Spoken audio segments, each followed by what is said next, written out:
skies opened without mercy. Shaanxi drowned under torrents of rain as raging waters tore through homes, streets, and fields, leaving chaos and fear in their path.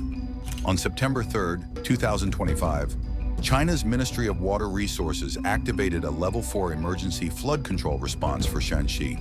Meteorologists warned that torrential rains would strike across Wednesday and Thursday, with major rivers expected to rise dangerously and smaller rivers at risk of overflowing beyond warning levels. Local authorities were instructed to monitor rainfall closely, issue early warnings, protect residents from mountain torrents, relocate those in high-risk areas, and safeguard critical water infrastructure. In downtown Yanan, the first wave swallowed entire neighborhoods. Waist-deep water carved paths through residential zones, sweeping away gardens, courtyards, and storefronts. Residents scrambled to bail water out with buckets, while makeshift rafts and small boats became the only means to reach higher ground. Families clung to rooftops, watching helplessly as water surged around them, waiting for rescue teams.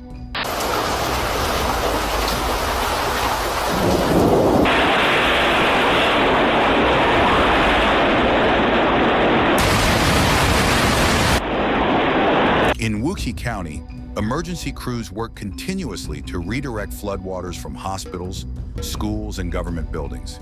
Sandbags were stacked high at entrances, yet in the county square, the flagpole stood submerged, the national flag soaked through and dragging low in the heavy wind. Transportation across the province was paralyzed.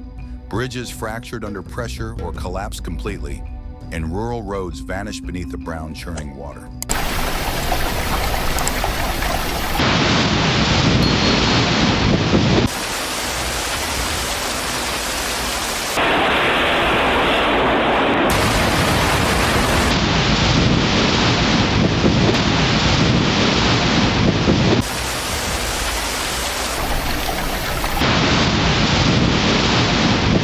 In Gaxian County, a major highway gave way, with chunks of concrete tumbling into the valley below. Relief convoys carrying essential supplies were forced to halt or turn back as roads became impassable. Electricity and water services failed in dozens of towns.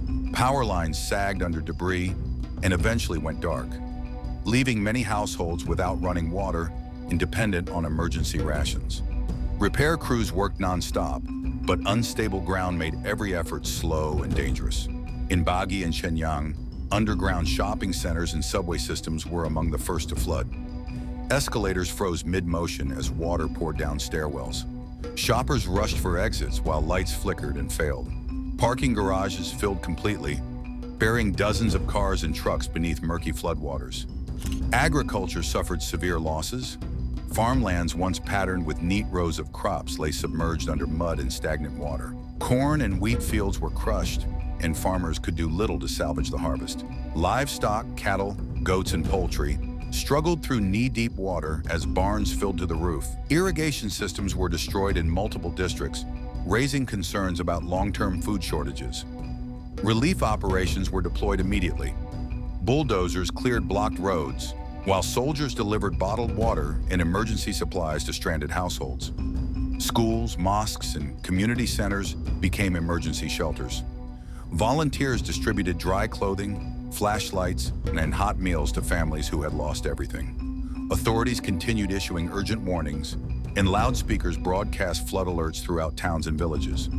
Officials emphasized that saturated and unstable soil left many areas at risk of landslides. Several rivers remained dangerously high. Remote mountain villages were completely isolated, with trails blocked by landslides and accessible only by helicopter.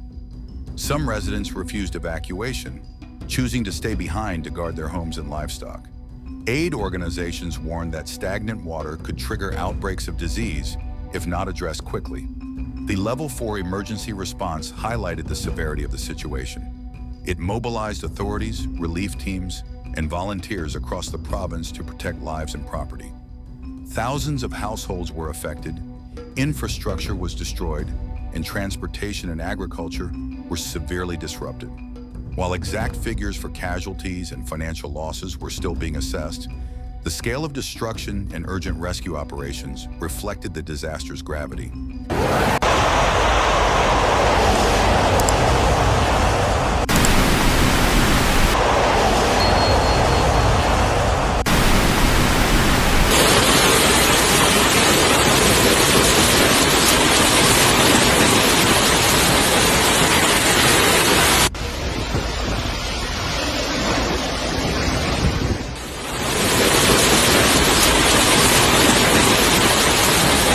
Witnesses described chaotic scenes, families trapped on rooftops, children clinging to parents, and rescue workers wading through waist-deep water to reach stranded residents. Collapsing infrastructure, rising rivers, and saturated soil created hazardous conditions, yet responders pressed forward relentlessly. Entire districts in Yanan became uninhabitable as floodwaters swept through homes.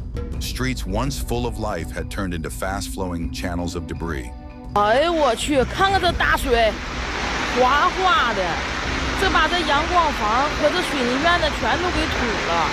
这是农村啊，吉安的清河农村，看看这房子吧，冲毁了。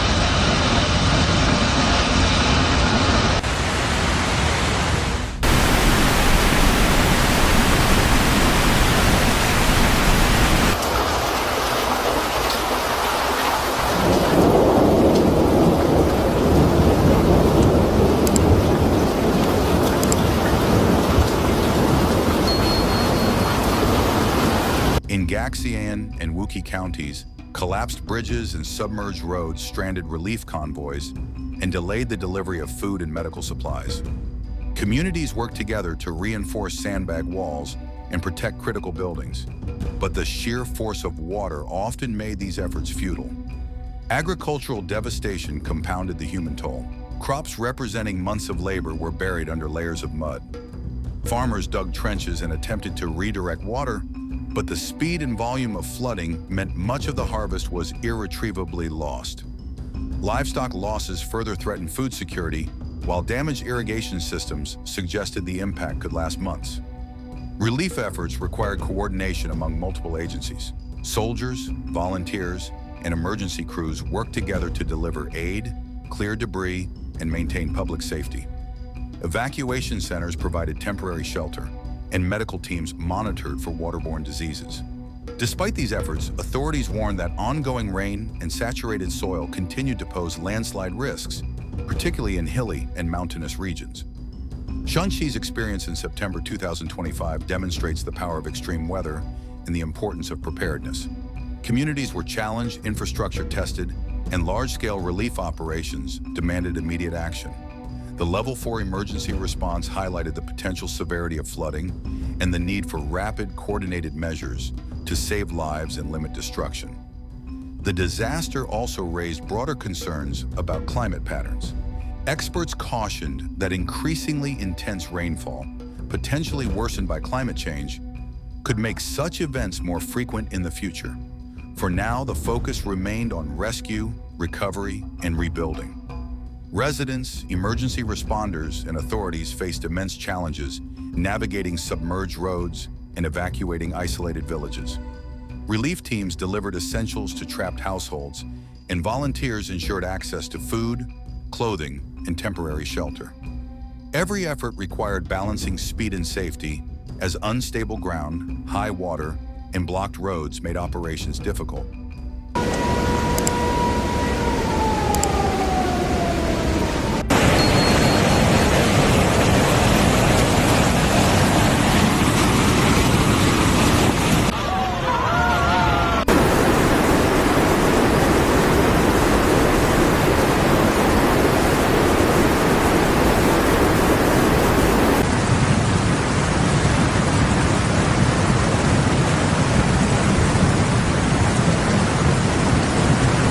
For Shaanxi, the September 2025 floods were more than a natural disaster.